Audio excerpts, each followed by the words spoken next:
Good morning, ladies and gentlemen, and welcome to this fine Thursday morning. The sun is shining where I am, so I hope it is where you are. This session this morning is on matter 14, which is relating to monitoring and viability. And our main issue, which is issue 15, is the plan viable, deliverable and capable of being effectively monitored? Now, my name is Yvonne Wright, and I'm one of the inspectors appointed to examine this plan, and my colleague Mr. Warden is also in the meeting and may have some questions. Mr. Warden. Good morning.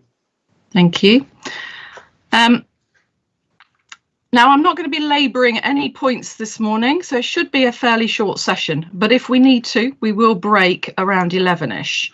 But I'm actually anticipating that we should not need that break, and I'll explain why when we start to go through the process coming up. Here today, I understand, is only the council. Is that correct? As far as we understand it, Ma'am, yes. Can you do you just, for the benefit of anybody watching, can the council just go through introductions, please? Of course. My name is Paul Shadowrevian, QC, acting for the council. Thank you. Good morning, Inspectors. Phil Drain, Director of Planning and Economy at Brentwood Council. Thank you. Good morning, Inspectors. Jonathan Quilter, Strategic Planning Manager at Brentwood Council. Thank you. Good morning, Inspectors. Andrea Pearson, Brentwood Borough Council. Thank you. Good morning, Simon Drummond from HDH Planning and Development, and we undertook the local plan viability assessment. Thank you. Okay. Is there anybody else present who hasn't? Good morning, Inspector. I'm Tom Huang, Brentwood Borough Council. Great. Thank you. Okay, that's covered everybody. Thank you very much. Ma'am, I wonder if I might just raise something from yesterday before we get started, if it's convenient to do so yes, now. no, that's absolutely fine. Thank you very much. There may have been some confusion caused yesterday when Mr. Warden was talking about Dunton and whether or not it will be subject to SIL. So I extend my apologies now if I cause some confusion. Acting on my instructions, there's a bit of confusion this end. Of course, for the purposes of your assessment of viability, whole plan and Dunton, you have to assume that there is £20 per square metre SIL payments coming out of that development. I should have said there is an expectation that once we go through due process, the SIL process after adoption, there is an expectation that it will be zero rated. But it doesn't affect your assessment of viability, which assumes the worst case. To be fair, I know we're not allowed to make assumptions, but I did actually sort of twig that. I thought that because the viability assessment is very clear that the appraisal does include it, and that's what we'll be looking to. And I did make that connection. Well, the last thing I want to do is mislead you. I really don't want to mislead you, so I thought it important to make that clear first thing. No, I do appreciate that you've given that clarity. So thank you. I'm grateful. Thank you. Thank you. Before we move on to viability, I did want to go through monitoring first, but I don't mind. Actually, we could go do the other way. But let me just go through my notes as I've got them set out. So we will start with monitoring first. So I want to look at policy SP06. Then I want to go through the monitoring framework, and I will hasten now. I'm not proposing to go through every single monitoring indicator, etc. There will be just a very shortish discussion on that, and then we'll finish with the whole plan viability. So are you content with that order? Yes, ma'am. Thank you. Okay. Can we just then turn to policy SP06? And it's not just linked to monitoring, it's in the monitoring sort of section, but it has other aspects. We're trying to understand the purpose of this policy. And is it just repeating what's in other policies? Is it effective? Is it consistent with other aspects? So yesterday, for instance, we were talking about master planning, and this policy sets out the requirement for master planning, or will require supporting documents such as a strategic master plan, etc., and design codes, etc. So there's nothing in this policy that isn't, I understand, that isn't already set out in other policies. So again, I'm just trying to understand what its purpose is. Yeah, again, it's one of those policies, the legacy of the original drafting of the plan. That's not an excuse, but I think you're correct, Ma'am, that we should consider its usefulness here, bearing in mind that most of these elements are covered elsewhere in the plan.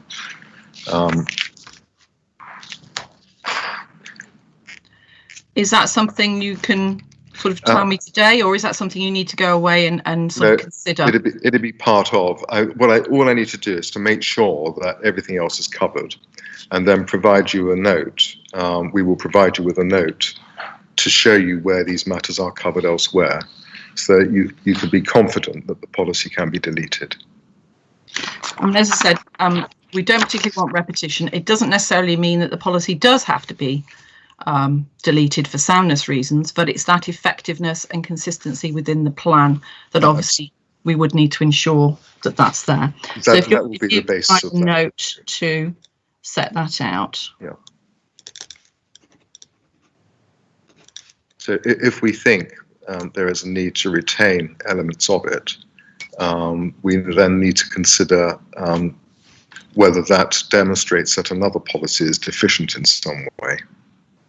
So we'll give that consideration and give you a concise note on that with an ultimate suggestion whether it should be deleted, amended, or a provision inserted elsewhere. That would be really helpful. It's just so that we have a real understanding as to the purpose of any remaining parts of the policy that you wish to keep, to make that very clear. Indeed. In policy terms.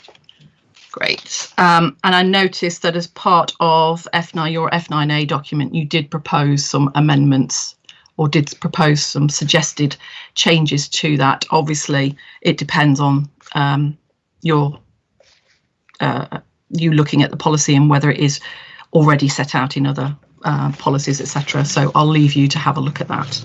Thank you. Okay. So can we just move on to what the plan says about monitoring and how the plan is going to be monitored? And this is set out on page 61 of the plan. And then it also includes Appendix 3 of the plan where the actual monitoring framework is set out.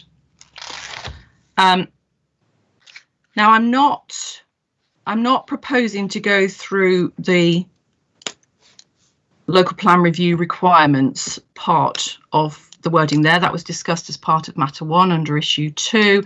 And council, you've suggested a policy that we will consider and we may come back to as part of our reserved days later on, because there is an element of additional evidence that we may need to just discuss with the council. So I'm not proposing you obviously you have suggested a policy setting out an early review. So we're not proposing to discuss that now. But what the plan does say in paragraph 4.5 is that we will monitor the implementation of policies and proposals using key indicators and targets set out in the monitoring framework, which is set out in Appendix 3. So I suppose what I'd like to, there's a few questions that I've got on this, because monitoring is all about what obviously the council doesn't want to do, it hasn't got the resources to do it, is monitor for monitoring's sake. It's monitoring for a purpose. And what is that purpose? That purpose is to see whether the policies are working, and if they're not working, what is the council going to do about it? Now, if we just move to the Appendix 3 and what the monitoring framework says, the indicators, aren't necessarily an issue. But what I'm trying to understand is what the triggers are for action. So you've got targets, but the targets aren't smart. They, or that's my question to you, I suppose. Are they specific, measurable, achievable, realistic, timely? And then what will be the triggers for what the council needs to do? And then what will be the actions that the council will take because the council has met those triggers? And that's not, for me, that's not clearly set out, or for us, that's not clearly set out within the monitoring framework. So if, I know that a lot of this is obviously new to the council. I don't think you've been monitoring, because obviously these are new, a lot of these are new policies. Yes. So and I'm not saying that all of the policies need to be monitored. That's not what you may decide, that actually you only want to monitor key policies. To see, so if I can use an example of the affordable housing one, for instance, which is HPO 5, your target, so your indicator is number of affordable homes completed, but then you need to know what that number should be. Yes. Within the, so that you have that baseline, because then you want, but your target is to achieve 35% affordable homes on threshold sites. But again, you need to know what that, if your indicator is the number, then what is that 35% in numerical terms? And then if you don't hit 35% or you don't hit the number, what's the council going to do about it? Or is the trigger a lower figure? So, for instance, I've seen some where triggers are, well, if we don't meet 25%, we need to seriously do something about this, because there's obviously an issue. Is it an issue on viability? Is it an issue on, is there something else going on that we're not aware of? So therefore the policy is not working. So I suppose I just want to understand whether the council has thought about that in terms of its monitoring process, because obviously this was written a while ago, and whether the council has thought since then about actually how is this going to work. We have obviously given this quite a lot of thought, particularly since being in receipt of the MIQs, and it's been a very useful exercise for us to undertake this in light of your scrutiny of the plan. I'm going to ask Ms. Andrea Pearson just to address you on this, if I may, who's been working on it. That'd be useful, thank you. Yeah, so since submitting the MIQs, the council has gone back and looked at our monitoring framework compared to those of other local authorities whose local plan has recently been adopted. So we did identify the fact that we do not have triggers for actions, and that is needed, as well as our actions need to be tightened up a bit more, because to just say that it will be in accordance with the policies within the plan, or it achieves what is said in the IDP, isn't sufficient. We fully recognize that. Due to the level of changes that are being proposed in the plan, it was a very difficult exercise to then go through and try and do it in detail. So if it's acceptable with you for to talk about it in kind of high level general terms. I'm not proposing to have a discussion and go through each indicator today. I don't think that would be useful. I think if you understand our concerns, and then it sounds like you've taken on board that aspect, and then you go away and firm up what you think those indicators, targets, actions, key triggers should be, and then come back to us, that's absolutely fine. Yeah, that's what if you want to talk at the high level and tell me about what you're proposing, then that would be great. Yeah, so I think given that you have already used the example of the affordable housing policy, that's probably the easiest one then to continue the thread with to discuss. So as you rightly point out, the target should be that we are looking to provide 35%, and if necessary, in the individual site policies can then say what that 35% actually equates to. But for Brentwood, we do sometimes have issues with some of the sites not meeting full viability, affordable housing. So say, for example, we already know that the Ford headquarters site, due to it being permitted development, that there is going to be a lesser amount affordable that's coming through for that. It's probably sensible to say a target of approximately, say, 25%. So if 25% affordable isn't being met over a consistent period, that's probably at that point, that policy needs to be reviewed to see what the issues are in terms of meeting the affordable housing. So at that point, we would then need to do a review to see whether or not it is viability that's the issue, or if there's something else that's happening there. And because the council is proposing to do an early review at that point, then we would then also be able to take a closer look at that to adjust if necessary. That sounds like a good way forward, because it sounds like you are taking on board the issue, because although the policy is saying 35%, and that's a requirement in the plan, and you will still require that as far as possible, absolutely there will be sites that come forward that, as you said, through permitted development, etc., that will not accord with that, for instance, potentially. So that's why I think it's important to have sort of, it's almost, key triggers, I suppose, because it's the triggers that are important. Yes, you've got your target. Absolutely, that's what your target is, and that's very clear in your plan. So it sounds like you're certainly thinking along the right lines that I think would then ensure that your monitoring is very efficient. Can I just ask, are you looking at all of the policies, or are you, as in, does the council have the resourcing to look at every single and monitor every single policy, or are you thinking of actually taking this down to sort of limit the number of elements that need to be actually monitored? If I'm being completely honest, and I invite anybody else from the team to step in if I've overstepped here, but we are a very small team, so realistically, resources, we wouldn't be able to monitor every single policy. I think it's a case of monitoring the ones that it's necessary to do so, such as the housing type policies.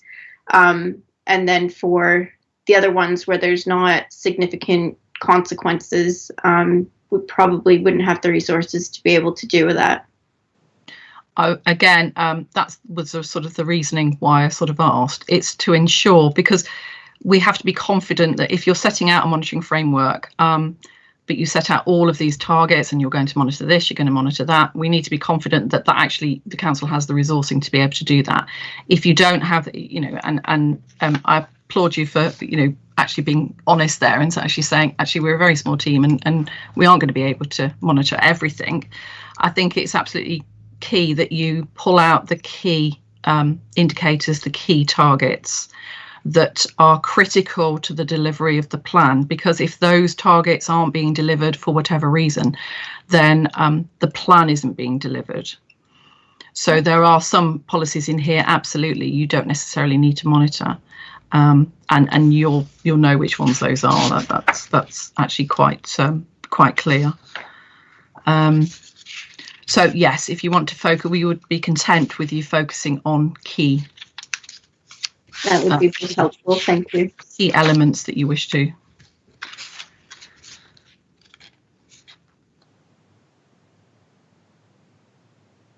Anything else you want to add on monitoring? Nothing for me now, unless you have any other questions that you'd like me to address.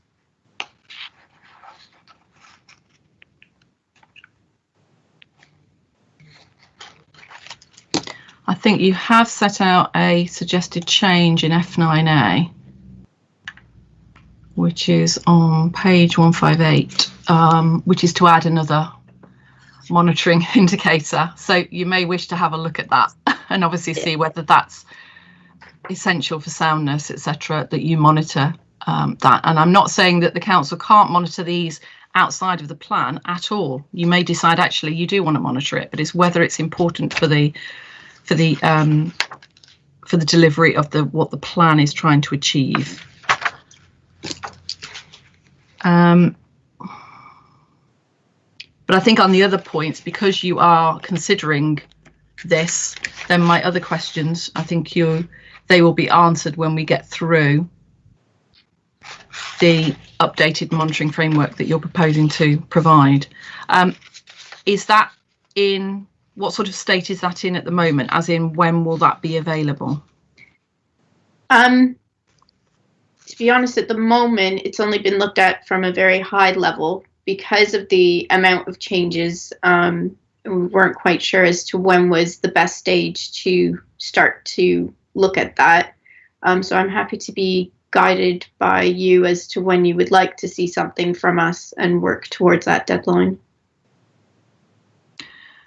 I think we need to go through, because we still have some other policies to go through under Matter 8. Yes. Because we've got standards and all sorts to consider, and whether there are potential concerns or issues there which we need to raise.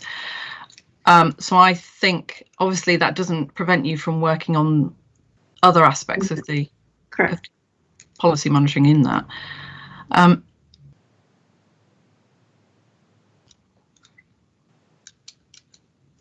We'll come back to you on time scale as to when we would like to have that. Okay. Because at the moment, it's going to have to be after Matter 8. Yes. We don't, after that week, we don't have any other hearing sessions planned at the moment. Doesn't mean that we won't, because it could be that we haven't got any participants in this session. So it could be that nobody. I know Essex County Council did raise or did put in some statement in relation to this, but that's more in relation to the transport assessment and transport monitoring. So at this stage, I think if we just see how Matter 8 goes, and then we'll give an indication of any outstanding. There are, as I said, we've got some reserve days, 2 reserve days that week. Anyway, we won't be discussing this any further because you won't have had time to produce the framework by then. But during those 2 reserve days, we may give more direction as to, okay, we want this done by this date. Okay, so leave that one with us. Thank you. We will, What we can do, I suppose, is to provide you. It needn't be policy specific at this stage, because obviously the numbering and everything is going to change. So that would just confuse matters. What we can do is give you a short note as to what matters are going to be monitored, the triggers and the actions to be taken, without being policy specific. So it's subject specific, having regard to the objectives of the plan and what needs to be achieved. Useful, because then we would have an indication as to whether we are content or satisfied with the level of monitoring that you're proposing. And then it's simply a drafting exercise after that. Yeah, yeah. If you can provide that. We'll do that as soon as we can. I'm not quite sure how long, but certainly I would have thought we can do that within. Yeah, within 14 days. Okay. So you've got it properly considered, so that then it is just a drafting exercise. Okay, thank you. That'd be very useful, so thank you for that. Thank you. I've got nothing further on monitoring. Mr. Warden, do you have any further questions? I don't, Mrs. Wright, thank you. Okay. Can I move on to, thank you very much for that, Ms. Pearson. Can I move on to viability then, please? Now, I did say at the beginning, I'm not proposing to go through this ad verbatim. We did have a discussion, I know it was in relation to Dunton Hills yesterday, the Dunton Hills Garden Village yesterday, and that was specific on that. But I understand viability. We've been through the C38, the local plan viability assessment or appraisal. There are just a few, so I'm not proposing to go through it in detail.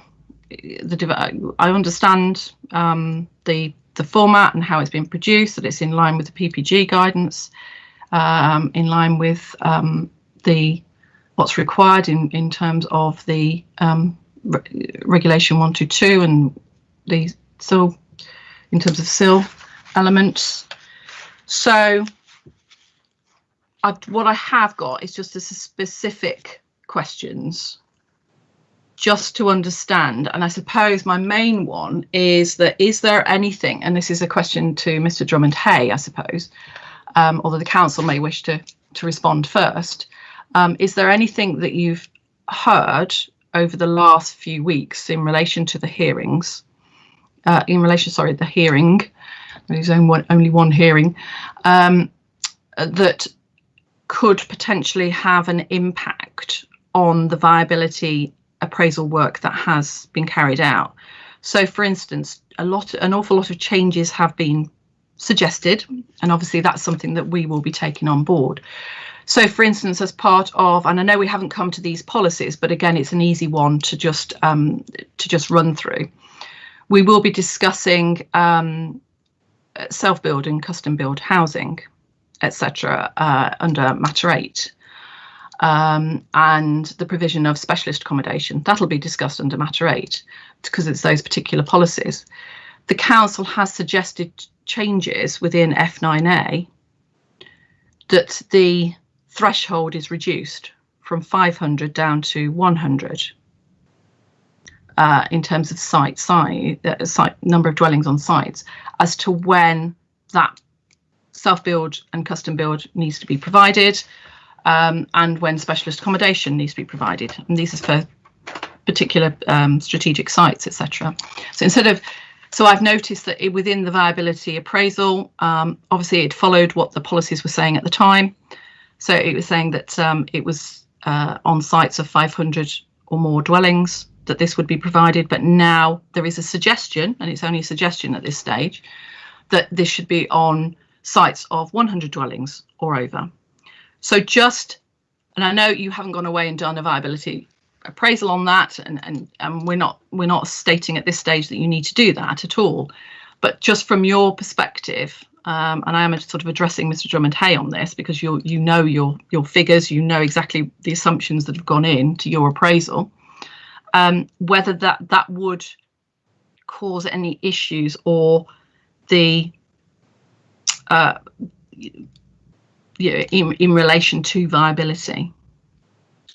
I'm comfortable because in the original study, the October 2018 iteration, at paragraph 10.42, we addressed self and custom build. And at that point, the council did not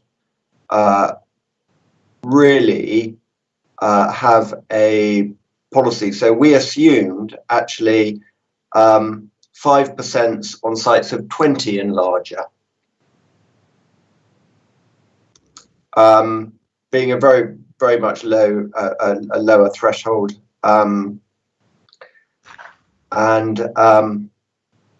We only did that. There wasn't any great science behind why we chose 20 units. It was just the smallest number that you can get a whole unit when you've got 5%. So it was just for illustrative purposes to inform policy development. And we concluded that the plot is likely to be worth more than the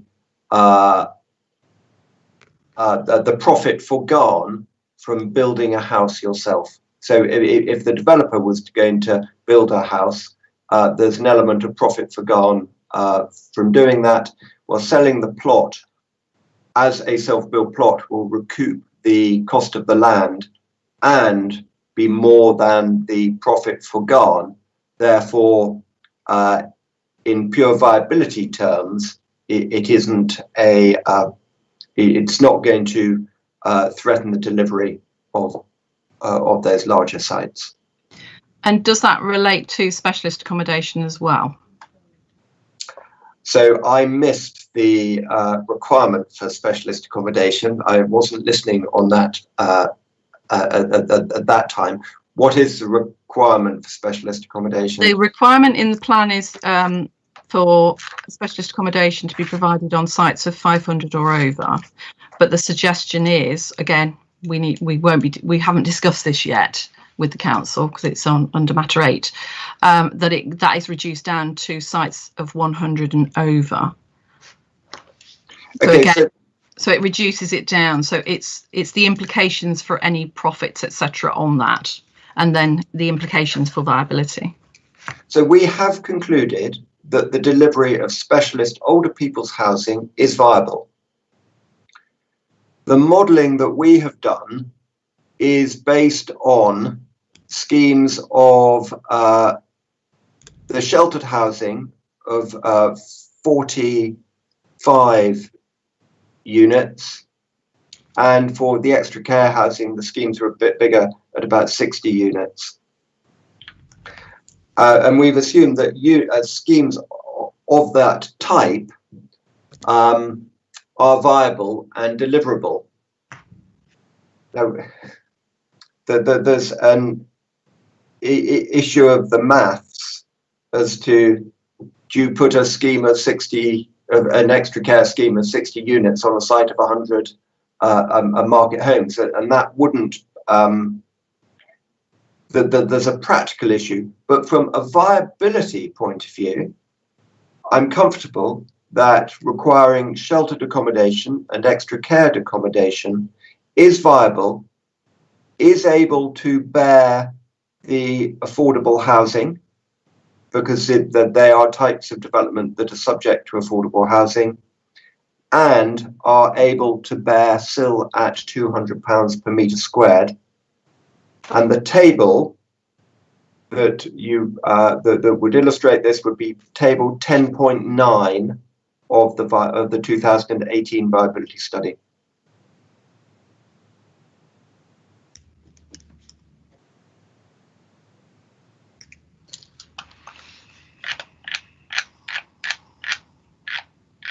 All right, thank you.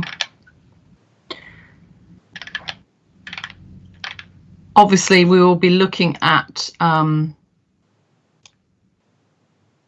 actually what is required in terms of the size of site where this will be provided, and then depending upon the other implications of everything else, in terms of the changes, there may be a need to do an update to the viability appraisal, but that's something that will be discussed later on, but certainly not at this stage. So obviously those elements will be taken on board.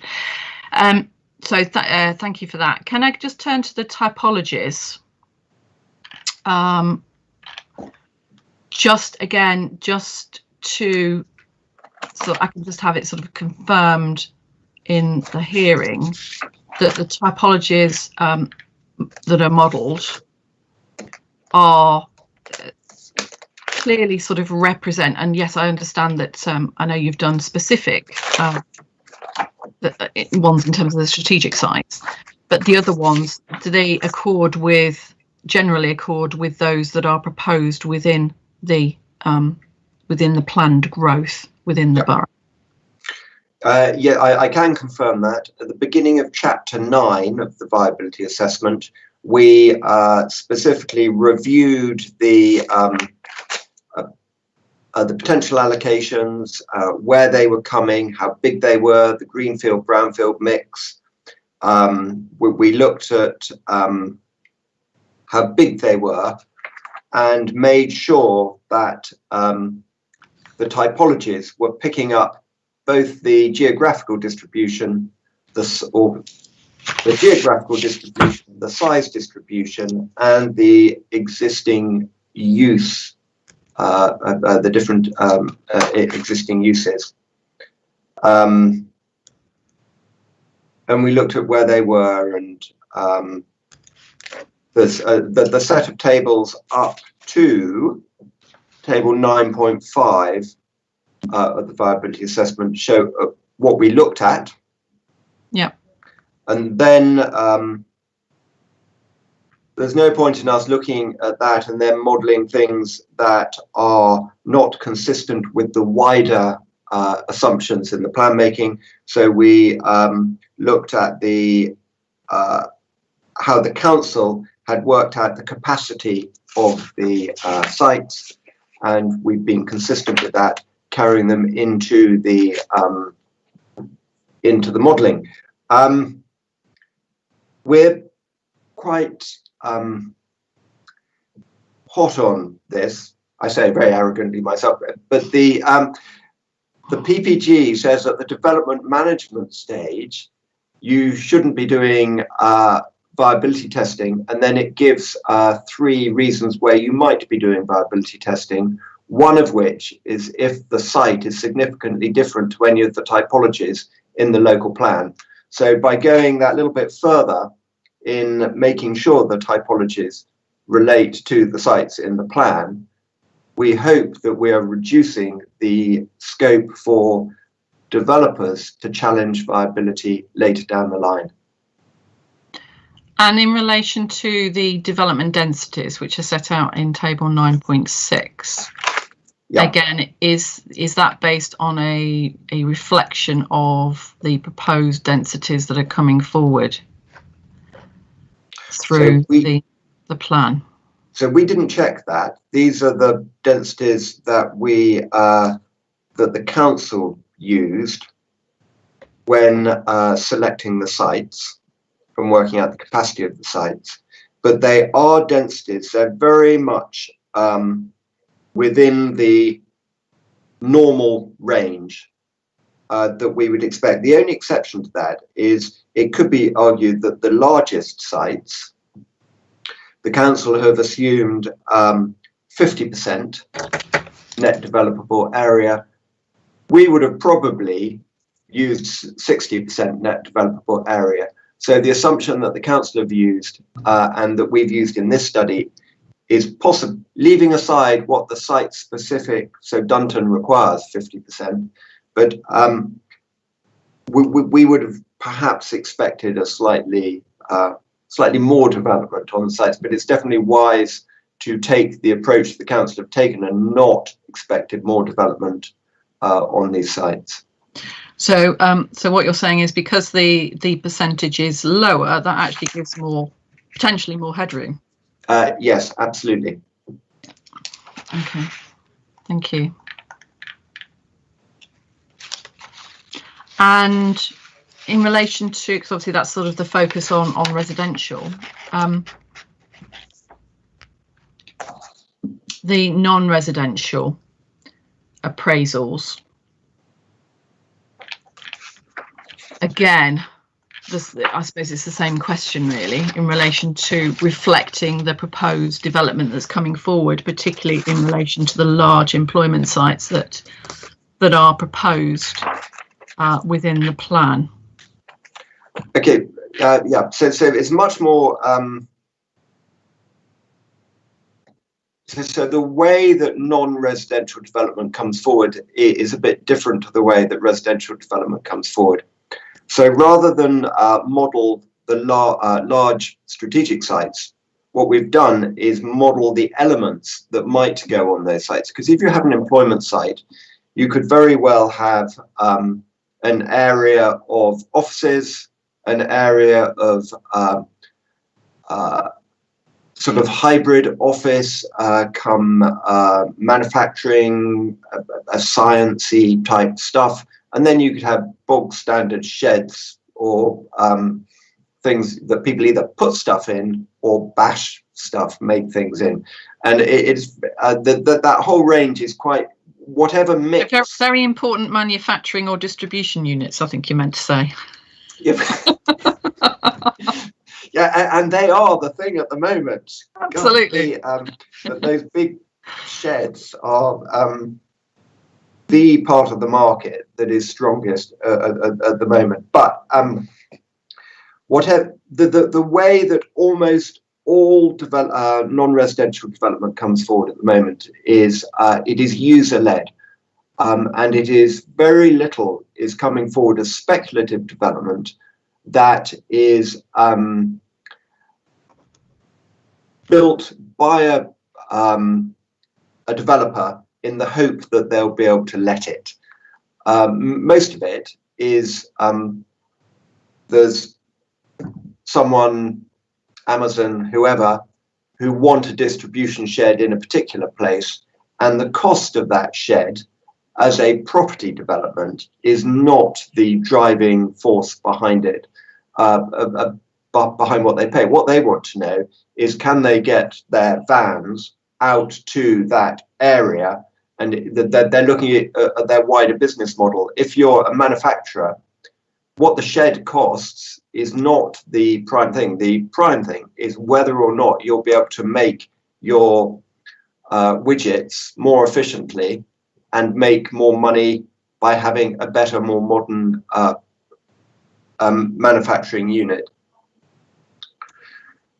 And that process doesn't fit very comfortably within the PPG, because the PPG assumes that all development takes place for development's sake. The only reason for carrying out development is for a developer to make money, which is nonsense.